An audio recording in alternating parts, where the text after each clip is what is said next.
O Senhor esteja convosco. Ele está no meio de nós. Proclamação do Evangelho de Jesus Cristo segundo Mateus. Glória a vós, Senhor.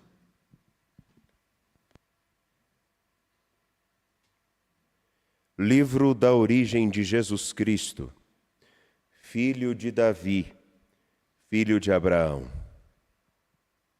Abraão gerou Isaque, Isaque gerou Jacó, Jacó gerou Judá e seus irmãos.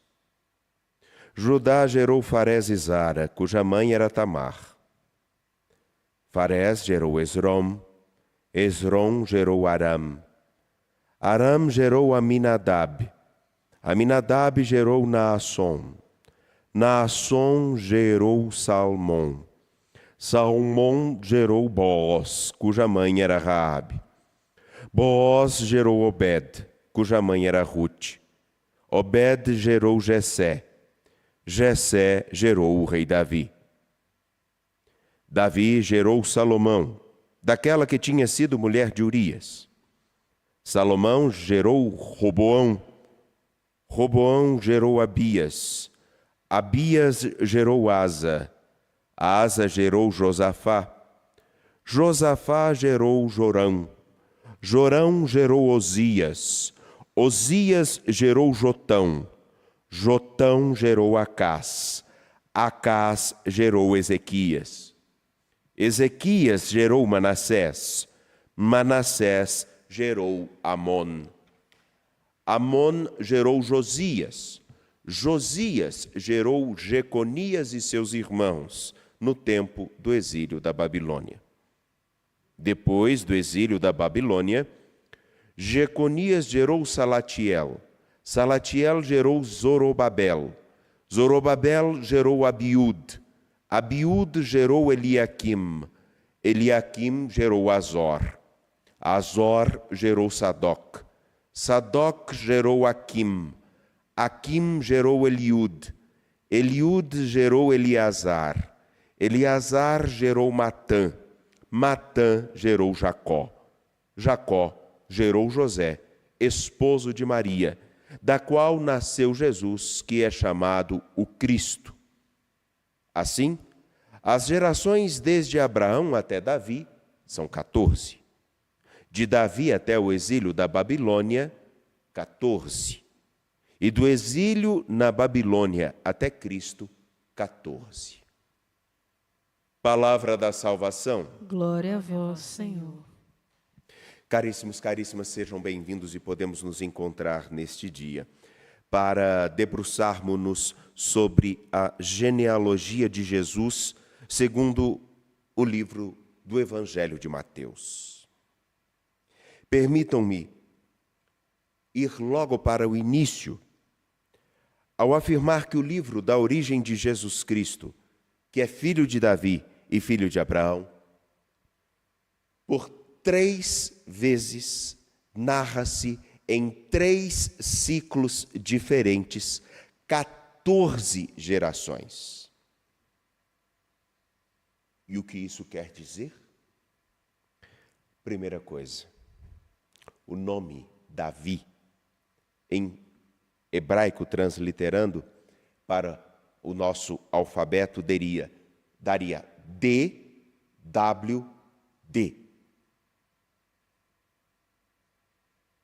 A letra D, lá na cultura judaica, representaria, além da letra, também o número 4. O W, o número 10. E o D, como já disse, 4. Então, David seria D, representando o número 4, mais W, que representaria o número 6, W seria 6, 4 mais 6 dariam 10, mais o D posterior, que significaria 4, daria 14. D representando, repetindo, D representando 4, W representando 6, mais 4 representado pelo D, daria 14. Nossa, que interessante. O que isso quer dizer para nós? Simples. Só para dizer que nos 3 ciclos da história narrados por Mateus, a escolha do descendente de Davi, a realeza e a promessa feita a Abraão, que seria o pai de uma grande nação, e que todos os homens estariam com ele vinculados. A promessa que Davi seria o rei de todos os povos, um grande rei, e que o Senhor nosso Deus havia sim escolhido a humanidade para estar com ele e daria à humanidade o seu Senhor, se concretiza da seguinte maneira: na primeira geração, de Abraão até Davi, 14 gerações, a promessa feita a nossos pais permanece sendo cumprida. O Senhor não se esqueceu de cumprir sua promessa. De Davi até o exílio, mais 14 gerações. Quer dizer que a promessa feita de que o povo de Deus seria um povo régio permanece.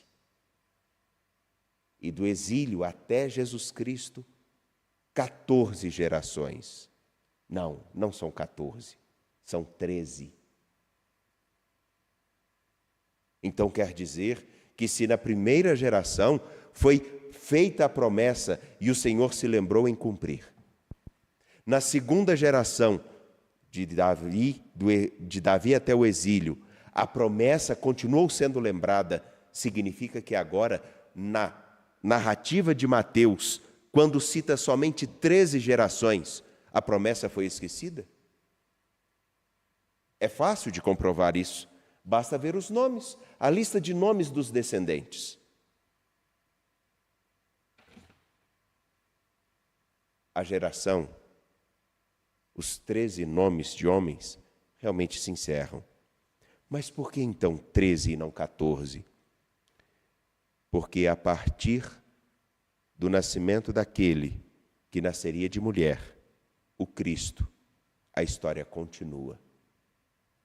Continuamos sendo aqueles que recebem a promessa de que agora a nova fase da história está à disposição de todos nós. A partir do acolhimento de Maria, a promessa feita até nós, a promessa de que seríamos um povo régio permanece. Meus caros, parece desconexo isso, mas voltemos à primeira leitura tirada do livro do Gênesis, capítulo 49, versículos 2 e depois 8 a 10. Israel ou Jacó junta seus filhos. Ao juntar seus filhos, ele diz: Judá, teus irmãos te louvarão. Pesará tua mão sobre a nuca de teus inimigos, se prostrarão diante de ti os filhos de teu pai. Judá, filhote de leão, subiste meu filho da pilhagem. Ele se agacha e se deita como um leão e como uma leoa. Quem o despertará? O cetro não será tirado de Judá, nem o bastão de comando dentre seus pés, até que venha aquele a quem pertencem e a quem obedecerão os povos. Aqui a promessa é feita de que Judá seria o líder de todo o povo e dele teríamos o descendente a quem pertencem e a quem obedecerão todos os povos. Quem é o descendente definitivo de Judá? Jesus Cristo, que descende de Davi, que é da tribo de Judá.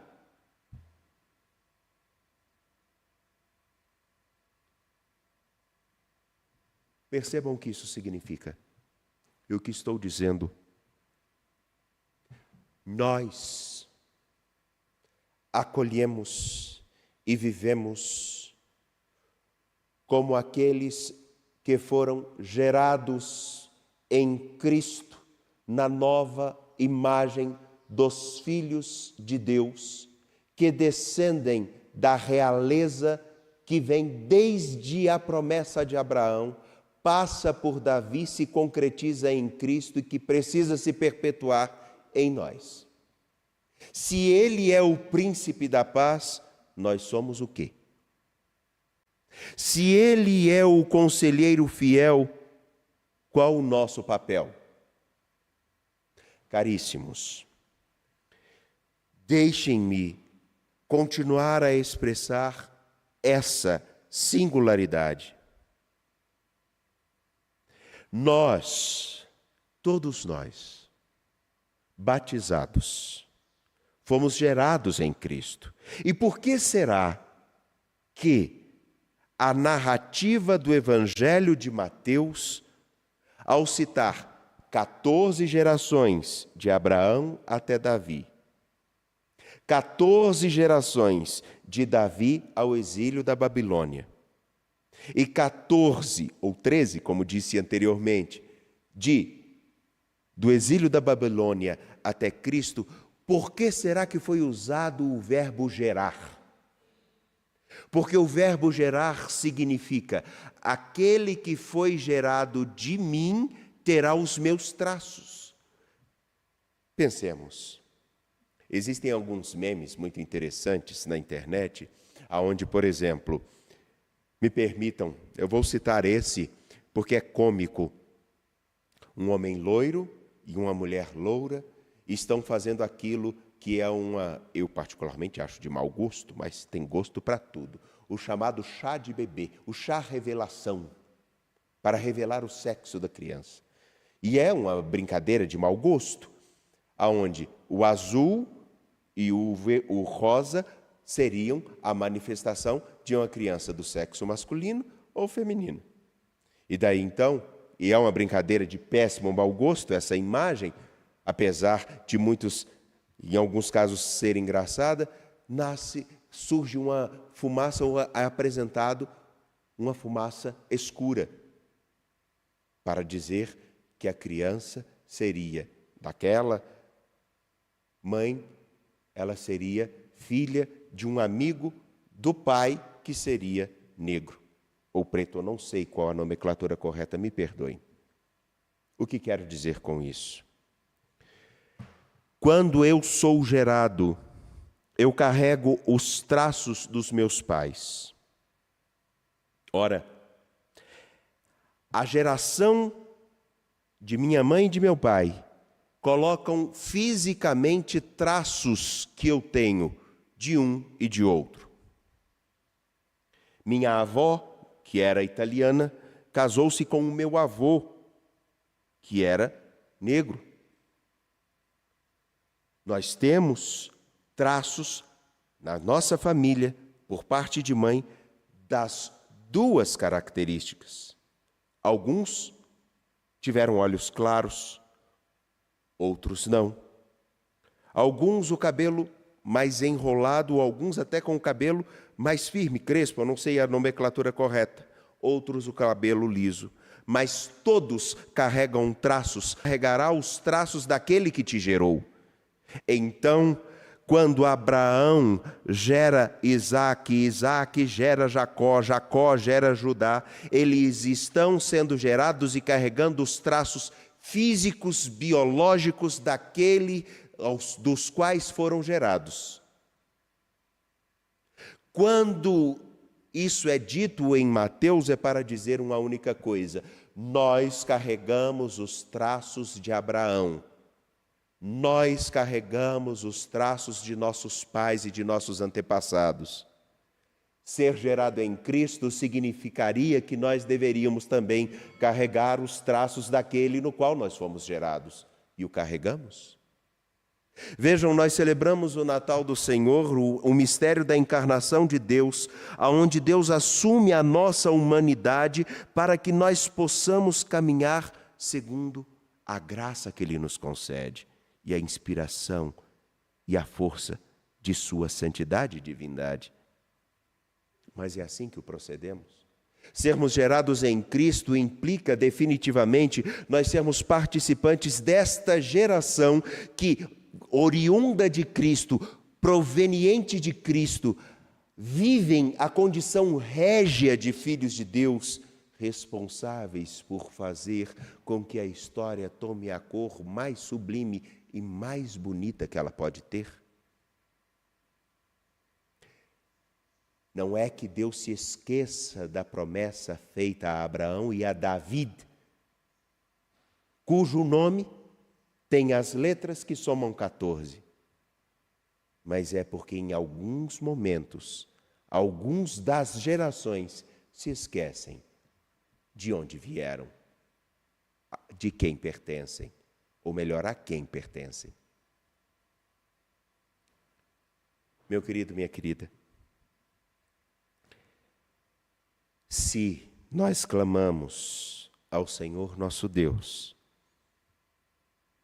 tantas graças, tantos bens e consolações, seria muito bom que nesse Natal nós pedíssemos: Senhor, que eu consiga mostrar o rosto da graça na qual eu fui gerado, que eu consiga mostrar o teu rosto a todos que precisam se reconhecer como os descendentes da graça que é Cristo, que nos chega por Maria, a Senhora e Mãe da Esperança.